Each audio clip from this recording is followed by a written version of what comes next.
Hey everybody, I'm Tyler Jackson. It's February 26th and it's time for the 2-Minute News Minute. Let's start the clock. The House of Representatives has passed the Equality Act, a bill that expands civil rights protections for LGBTQ people. The bill now moves on to the Senate, where it may have trouble passing, as at least 10 Republican senators will need to perform the difficult act of barely acknowledging the basic humanity of anyone different from them.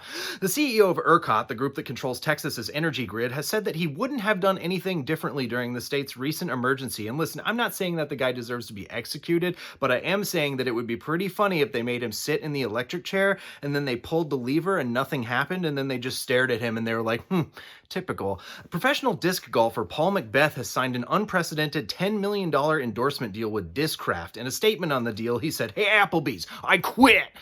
On Wednesday night, someone shot Lady Gaga's dog walker and stole her dogs. According to authorities, the dog walker is currently recovering and is lucky he was wearing his bulletproof meat vest. A recent software update is making Roomba vacuum cleaners act drunk, spinning around in circles, hitting furniture, and asking their owners, "You think you're better than me just because you're a person and I'm a vacuum cleaner?"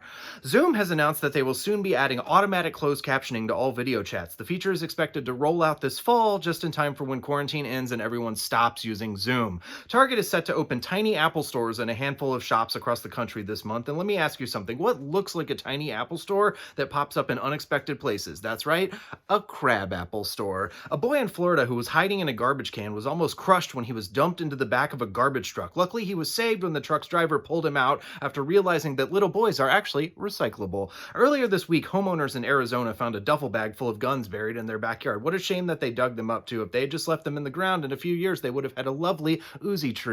After an oil spill in Israel, workers are cleaning tar from the throats of sea turtles by feeding them mayonnaise. As a bonus, feeding the turtles all that mayonnaise makes them taste wonderful. Finally, Hasbro has announced that the Mr. Potato Head brand name has changed to the gender-neutral Potato Head. One thing hasn't changed, though. Regardless of the gender, when you're done playing, you'll still take their face off and put it inside their butt.